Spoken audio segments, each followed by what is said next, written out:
Welcome to the Hawkeye recap, the prequel to Echo. Kate Bishop is a young girl that lived in New York during the Chitauri invasion. Watching Hawkeye save the country as their building collapsed, Derek Bishop died. We jump into the future, where now Kate is an excellent archer and she visits her mom in the holidays. Eleanor Bishop is a wealthy business owner who, to her surprise, has a new boyfriend. She is convinced to go along with them to an early Christmas party, meeting the event organizer and Jack's uncle, Armand, and learning that Eleanor and Jack are getting engaged. Shocked by this, she takes a few breaths outside with a single-eyed dog, returning inside to find Armand threatening Eleanor, so she follows him into an underground black market auction, and Jack comes to join not so long after. They are on auction for the Ronin blade and suit found in the wreckage of the Avengers compound, but a commotion is made and a massive metal car rams into the building. They scream to get the watch. Kate quickly steals the Ronin suit and wears it, ushering the people out and fighting the robbers. She manages to escape and save the dog, leaving the dog in her apartment with Peter. As she goes to investigate Armand,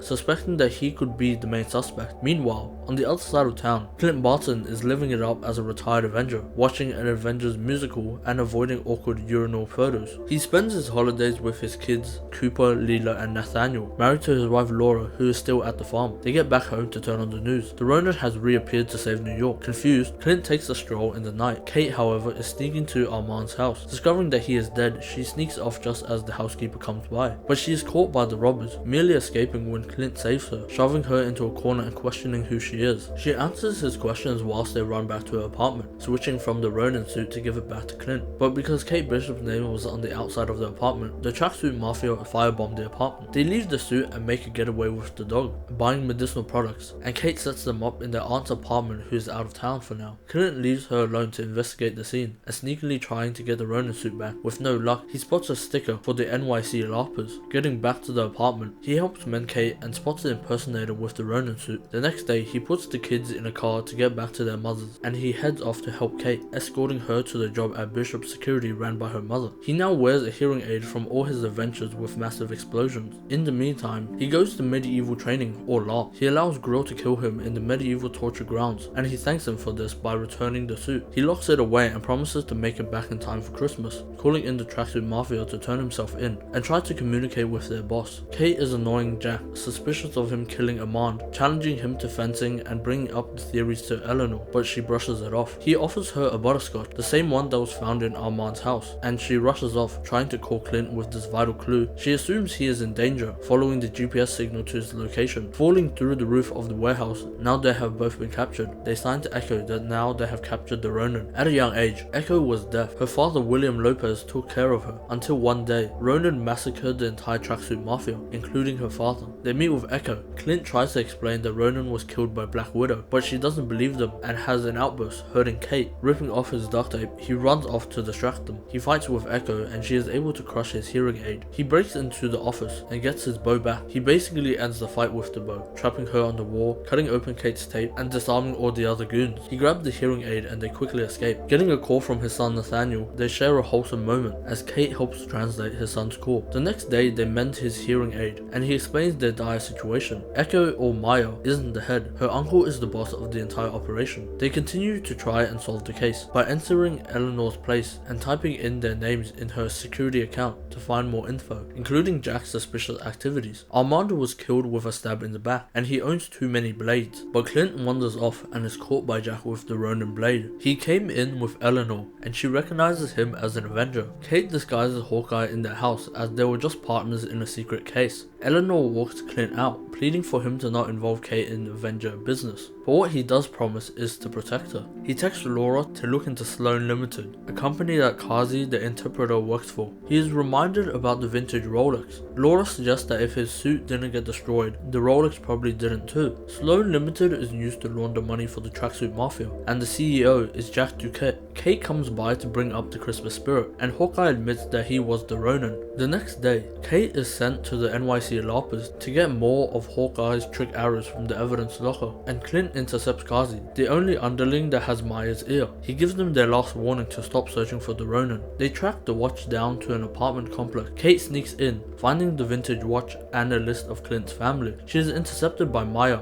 Outside, Clint starts fighting with a masked figure. They are able to break up the fight, and the masked figure escapes. Stressing that someone hired the Black Widow assassin, he cuts off Kate from continuing to help him because it is too dangerous now. Kate goes home crying to her mom about how she is unfit to save the world, omitting a crucial detail that Jack is potentially behind all the crimes, and Clint goes by the apartment to sleep for the night. Kate wants to collect the things from her burnt down apartment, but she finds Yelena, or the masked figure, in there. They share a meal, and she admits that if she wanted to, Kate would be dead. She was on a mission when the blip happened, and found out that her sister, Natasha, is dead. She was hired by someone to kill Clint, and she blames him for murdering Natasha. Hearing of the news, Kate consoles her mom. Jack is arrested on counts of money laundering. Clint is trying to track down Maya, sending a message to her goons. They meet at Ronan's location. After disarming the tracksuit mafia, he reveals himself to be the Ronin, warning her that the reason she is allowed to go on a bloody, thirsty rampage was because the boss wanted to kill her father, and wants her to die trying to kill the Ronin. Kate tracked him down to try and help, getting them a ride out. Echo questions Kazi on the day that her father died, but he explains that he wasn't invited to the meeting. They wake up early to play with the dog. Yelena sends a recorded message of Eleanor and Kingpin's conversation. She hired Yelena to kill Clint. She took care of Armand, and Jack is taking the fall for Armand's death. She has paid her debt tenfold and wants to leave the business. Echo informs Kingpin, or Wilson Fisk, that she is going to step down for a bit. After her father died, she has been chasing after a ghost. Kingpin secretly gives Kazi a mission to kill Echo for her desertion. They manufacture multiple trick arrows and attend Eleanor's Christmas party, using the NYC LARP as their team of waiters, knowing that the tracksuit mafia will come after them. Kazi takes the first 2 shots at Clint Barton. Quickly after, he makes it to cover, and Kate removes Jack and Eleanor from the situation. Running to help, she spots Yelena. They have a little talk, and she clicks all the buttons on the elevator. After a minor debacle, she pieces out by jumping off the building, falling to try and kill Clint, but she fails. Kate follows suit, fighting off the incoming tracksuit pursuers, and Jack helps with his sword fighting skills. Clint knocks out most of the goons and Kazi too. He jumps out of the building and falls into a massive Christmas tree. Kate wants the LARPs to help the civilians flee the premises, and they also lost Elena's location. Echo packs to make a run from the mafia lifestyle, taking a photo of her father and Kazi, a childhood friend.